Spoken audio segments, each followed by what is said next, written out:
Assalamualaikum dear students and welcome. Today I am here with lecture 8 of chapter number 15 cells. So from today we will start new chapter that is cells. Cells के बारे में पढ़ेंगे इस chapter में. So in this unit I will tell you that what is cell and about the cell, that cell is the basic unit of all living matter, living things. The different parts of animal and plant cell examined under the microscope. The functions of the different parts of a cell. The difference between animal and a plant cell. So let's proceed toward our lecture. Today our topic is about cell. The basic unit of all living things is called cell.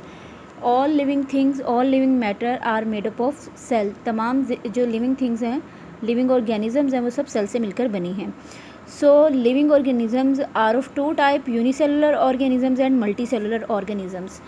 Uni mean that organisms, that living things that contain only one cell, for example paramecium and euglena.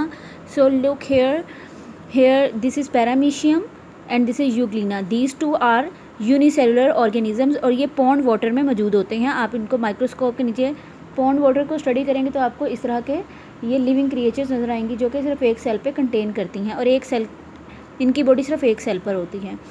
So here we have multicellular. Multi mean that organism, that living things that contain two or more than two cells. For example human being, plants and animals. आपकी body जो है वो एक complexed है, multicellular है and you contain million और billion of cells. So human cheek cell, here we have example of human cheek cell and onion skill.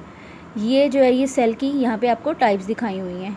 So let's start. About 330 years ago Robert Hooke वो scientist है जिसने सबसे पहले cell को discover किया different living things के अंदर. When he looked at thin slice of the plant through his microscope, उसने माइक्रोस्कोप में प्लांट्स के डिफरेंट पीसेस लिए, उसको स्टडी किया और उसने वहाँ पे इस तरह के स्ट्रक्चर को फाइंड किया. अगर आप ऑनियन का स्लाइस लें, ऑनियन के अंदर से एक लाइट से स्किन सी निकलती है, उस स्किन को अगर आप माइक्रोस्कोप के नीचे रख के स्टडी करें तो आपको इस टाइप के सेल्स नज़र आएंगे. अगर आप ह्यूमन चीक सेल लें, ह्यूमन के चीक के अंदर से जो वाइट मटीरियल है उसको लें और माइक्रोस्कोप के अंदर स्टडी करें तो आपको इस तरह के चीक सेल नज़र आएंगे. सो based on various observations under the microscope, scientists have concluded that all living things are made up of one or more tiny living unit known as cell. तमाम living things जो हैं वो contain करती हैं one या more than one cell पे.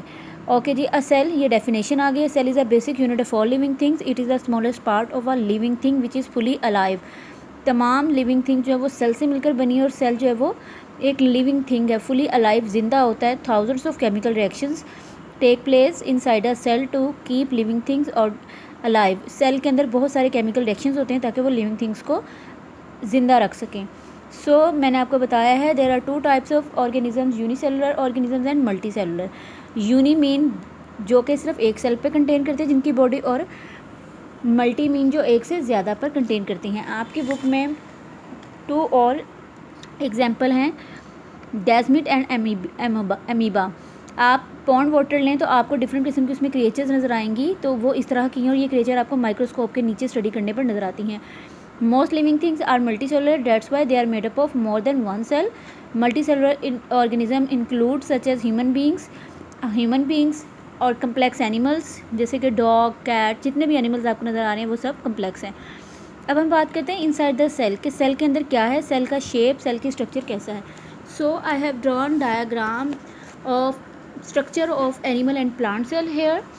देखते हैं, this is called animal cell and this is called plant cell. Remember one thing, plant cell जो वो स्क्वायर फॉर्म में होता है, एनिमल सेल जो वो इस शेप में होता है.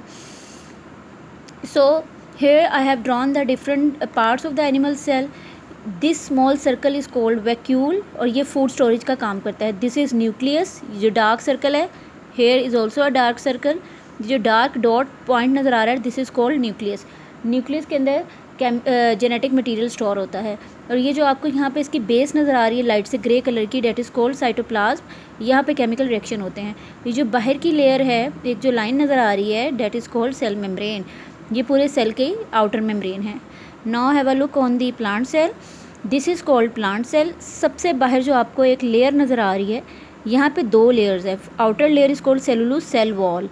जो इनर लेयर है that is called cell membrane. ये जो डॉट है that is called nucleus, chemical reaction होते हैं इसमें. जेनेटिक मटेरियल होता है। वैक्यूल फूड स्टोर का काम करता है। दिस इज़ ग्रेइश बेस जो है that is cold cytoplasm. Chemical reaction होते हैं इसमें। डॉट्स, ये जो आपको छोटे डॉट्स नज़र आ रहे हैं, these are called starch grains. It means that in starch grain की वजह से प्लांट अपने फूड तैयार करता है। Like fruit plant, vegetable plants, ये सारे जो हैं स्टार्च ग्रेन की वजह से अपनी फूड तैयार करते हैं। और ये जो आपको छोटे से सर्कल नज़र आ रहे हैं, these are called chloroplast. Chloroplast की ही वजह से आपको तमाम प्लांट्स का ग्रीन कलर नज़र आता है। और जिन प्लांट्स में क्लोरोप्लास्ट नहीं होता वो ग्रीन कलर के नहीं होते, वो डिफरेंट कलर के होते हैं। So this is the difference between the animal cell and a plant cell. This is called structure. इसको स्ट्रक्चर भी कहा जाता है कि एनिमल सेल के जो मेन पार्ट्स हैं 1 2 3 4 हैं, जबकि प्लांट सेल के जो मेन पार्ट्स हैं 7 हैं। 1 2 3 4 5 6 7 हैं। सो इस तरह से प्लांट सेल और एनिमल सेल सेम नहीं है, बल्कि चेंज है, डिफरेंट है एक दूसरे से। So dear students, this is your today's lecture, and you will learn question answers of this chapter number 15 from given notes of science. So till the next lecture, Allah Hafiz.